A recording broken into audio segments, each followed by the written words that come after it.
अब तक तो इसे आ जाना चाहिए था। पुनीत ने अपनी घड़ी में टाइम देखा तो 9 बज चुके थे और उसने जैसे ही पीछे पलटकर देखा, चंदा खड़ी मुस्कुरा रही थी। बदमाश, डरा दिया ना हमका। देखो हम तुम्हारे लिए क्या लाए हैं। ऐसा कहकर उसने अपनी जेब से एक डिबिया निकाली।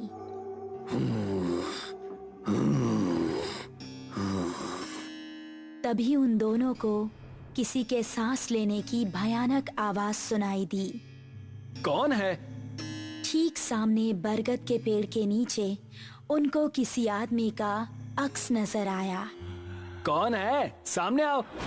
ये सुनकर भी वो आदमी सामने नहीं आया और जोर जोर से सांस लेने लगा। अभी देखते हैं कौन ससुरा है। ये कहकर पुनीत उसके पास जाने लगा। जैसे ही पुनीत उसके पास पहुंचा, उसने भी 2 कदम आगे बढ़ाकर पुनीत का गला पकड़ लिया। उसको देखकर पुनीत और चंदा दोनों का दिल दहल गया। उस आदमी की गर्दन कटी हुई थी और थोड़ी सी खाल में अटकी लटक रही थी। चंदा चिल्लाई और गांव की तरफ ऐसी भागी कि उसने पलटकर नहीं देखा। गांव पहुंची तो उस टाइम पुनीत के पिता घर के बाहर थे। अरे चंदा बिटिया, इतनी डरी हुई काहे लग रही हो? वो पुनीत। चंदा ने हाफते हुए उनको पूरी कहानी सुनाई। पुनीत के पिता ने अपने साथ कुछ आदमियों को लिया और चंदा उन सभी को लेकर उसी जगह पर पहुंच गई।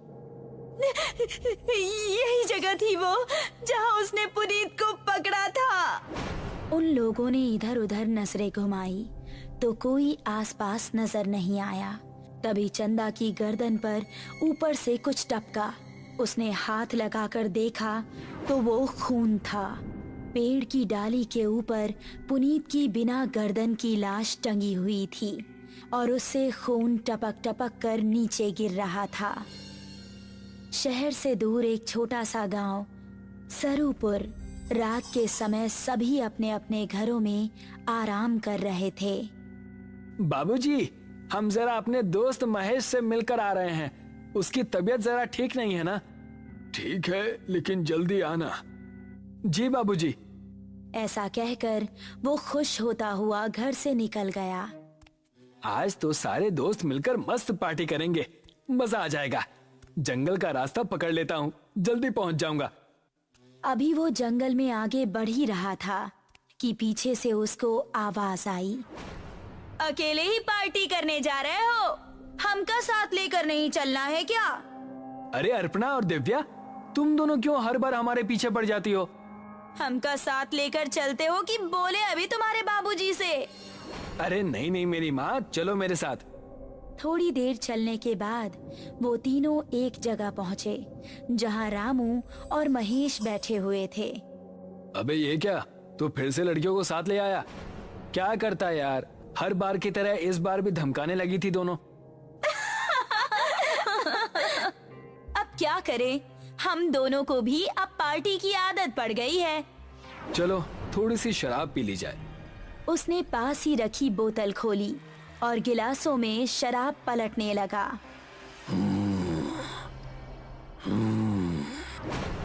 तभी उनको किसी के सांस लेने की आवाज सुनाई दी। उन्होंने देखा तो पांचों के रोंगटे खड़े हो गए। सामने से कठमुंडू चलता हुआ आ रहा था। उन्होंने कदम बढ़ाए ही थे कि तभी कठमुंडू ने दिव्या को पीछे से पकड़ लिया। उसने दिव्या को इतनी जोर से कसा कि उसके मुंह से खून निकल गया। बाकी चारों अब बेहद डर गए और वहां से भाग निकले। दिव्या उसकी पकड़ में फंसी दर्द से कराह रही थी।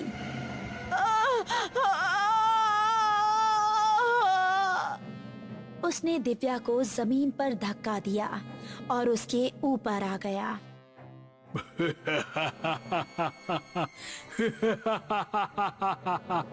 उसने दिव्या के सीने में हाथ डाला और उसके सीने से खून की धारा निकल पड़ी।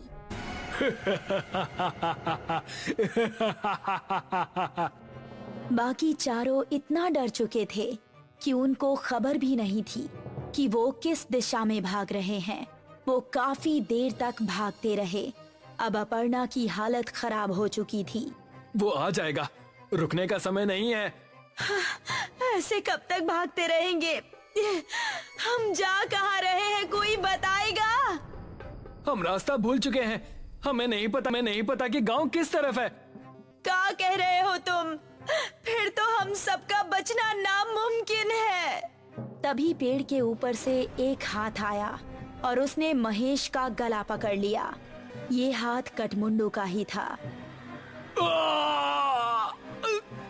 राकेश ने महेश का पैर पकड़कर उसे बचाना चाहा, लेकिन कठमुंडू ने उसको पूरी तरह से ऊपर खींच लिया और वो तीनों चिल्लाते हुए वहाँ से भाग निकले। वो देखो, सामने वो घर, उसके अंदर चलते हैं। वो तीनों एक घर के अंदर घुस गए और राकेश ने जल्दी से दरवाजा बंद कर दिया। तभी कोई जोर जोर से दरवाजा पीटने लगा। तीनों का शरीर इस समय बुरी तरह से कांप रहा था। दरवाजे की धम धम उनके दिल को दहला रही थी। तभी खिड़की से कठमुंडू का एक हाथ अंदर आया और उसने अपर्णा का हाथ पकड़ लिया। बचाओ! अगर ये यहाँ है तो दरवाजे पर कौन है? राकेश ने दरवाजा खोला तो सामने गांव के बिरजू काका थे। बिरजू काका जल्दी से अंदर आए। उन्होंने कठमुंडू का हाथ पकड़ा और छुड़ाने लगे। कठमुंडू उनके छूते ही चीखने लगा।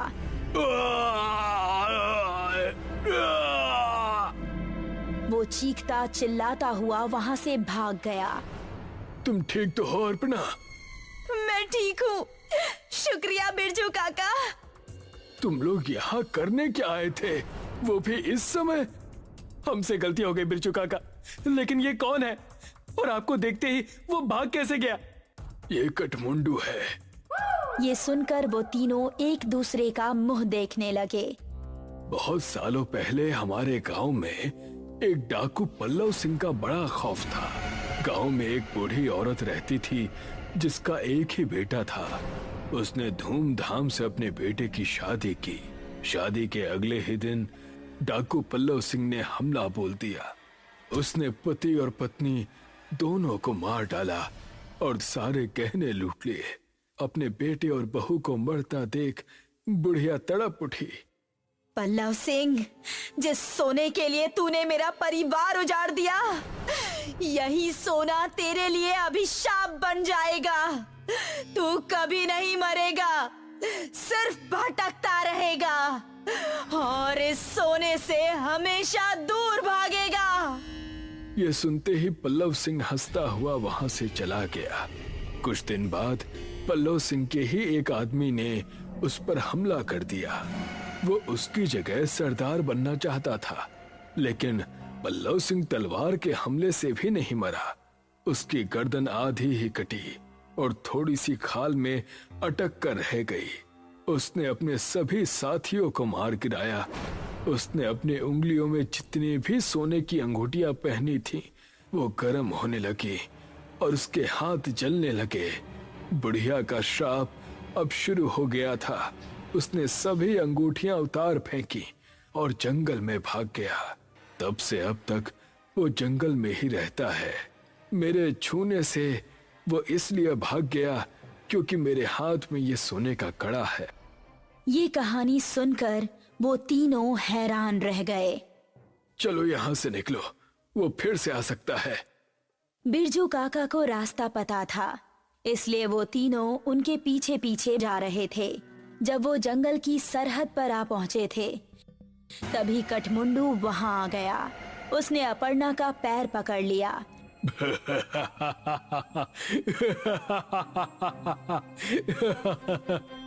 तभी राकेश ने बिरजू काका के गले पर नजर डाली।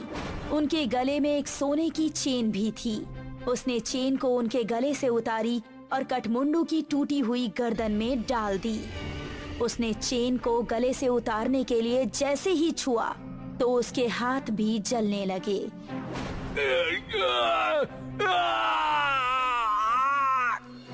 वो वहां से भाग निकला। उसके बाद वो चारों गांव के अंदर ही जाकर रुके। जब उनको देख गांव वाले इकट्ठा हुए तो उन्होंने सबको अपने साथ बीती हुई घटना सुनाई। वो दिन था और आज का दिन है।